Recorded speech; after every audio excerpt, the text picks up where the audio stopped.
నమస్కారమే. నేను మాధవి లత. ఈ రోజు మంగళవారం రోజు బంజారా హిల్స్ లో ఏదైతే అమ్మవారి తల్లి గుడి కూలగొట్టినరో ఆడ బోనాలు ఉండే. బస్తీ వాళ్ళందరూ పిలిచిరు. చాలా సంతోషమైంది. నా అదృష్టం అనుకునే రోజు బోనం ఎత్తాడు. కానీ బోనం ఎత్తది ఇస్తలేరు వీళ్ళు. ఇంటిలోనే నేను అర్ధరాత్రి 2 గంటల నుంచి పోలీసులు పంపించారు. ఎందుకయ్యా అంటే లా అండ్ ఆర్డర్ అంట. లా అండ్ ఆర్డర్ అంటే అర్థమైందయ్యా, ఏమన్నా రాళ్ళు పట్టుకొని వచ్చి కొడుతున్నామా? కాంగ్రెస్ వాళ్ళు కదా బీజేపీ పార్టీ ఆఫీస్ మీద రాళ్ళు వేసి కొట్టినట్టు మేమైనా రాళ్ళెత్తి కొడుతున్నామా? కర్రలతో కొడుతున్నామా? ధర్మంగా శాంతియుతంగా కూర్చొని నీళ్లలో తడుచుకుంటే జరాలు వచ్చుకుంటూ ధర్నాలు చేసినాం. మేము ఈ రోజు బోనం ఎత్తుతామంటున్నాం అమ్మవారి తల్లికి. దీనికి కూడా హౌస్ అరెస్ట్ చేసేంత అవసరం కనిపించిందా మీకు? పేపర్ లేదు, పత్రం లేదు, ఏం లేదు, క్లారిటీ లేదు. ఎందుకు చేస్తున్నారో తెలియదు. ఏడకించి ఆర్డర్లు వచ్చినాయో తెలియదు అంటే వీళ్ళెవ్వరికి. కానీ ఏదో ఇంతమంది అయితే వచ్చి కూర్చొని కనీసం నన్ను హాస్పిటల్ కూడా ఓనిస్తలేరు. పార్టీ ఆఫీస్ లో మీటింగ్ ఉందంటే మీటింగ్ కూడా ఓనిస్తలేరు. మీరు బోనం ఎత్తనిస్తలేరు.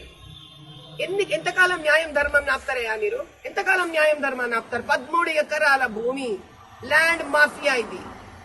చేసుకోండి, సర్కార్ మీది. రేవంత్ రెడ్డి గారు సర్కార్ మీది సార్, అమ్మేసుకోండి సార్. ఎవడు అడిగినరు మిమ్మల్ని? 80 గజాల అమ్మోరు కూడా అడ్డం వచ్చిందా అయ్యా మీకు? అంత సరిపోదా ఆయన అమ్ముకుంటే? సరిపోతలేదా నాయన నీకు అంత అమ్ముకుంటే? చెప్పుదాండ్రి నాకు అర్థం కాక.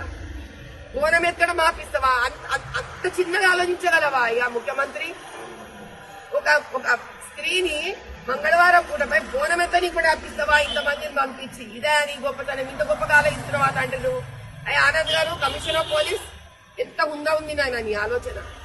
నన్ను బోనం ఎత్తని ఆపిచ్చి లా అండ్ ఆర్డర్ అనుకుంటున్నావా? రాడు పట్టుకుని వచ్చినా, కర్రలు పట్టుకుని వచ్చినా లా అండ్ ఆర్డర్ కోసం ఎవరు చెప్తారు? నాకు ఇక్కడ పేపర్ లేదు, ఏం లేదు. న్యాయం ధర్మం ఆగదయా? నువ్వు నన్ను ఆపగలవు, నన్ను ఆపండి. ఎంత నన్ను ఆపుకోండి. ఎంత న్యాయం ఆపుతావు, ఎంత ధర్మం ఆపుతావు? బస్తీ లేకపోయినా నాడు ఎవ్వరేం చేసుకోలేదు. తెల్లోడేం చేసుకోలేకపోయినాడు. స్వతంత్ర పోరాటంలో తెల్లోడేం చేసుకోలేకపోయినాడయ్యా. మీరందరూ ఏం చేసుకోగలరు? ఇది ఇక్కడితో ఆగదు. అంతకంతే పెద్ద ఉద్యమమై ముందుకెళ్తుంది. అమ్మవారి తల్లి ఆన చూస్తేనే ఉన్నాను ఎంత పెద్దగా అవుతుందో.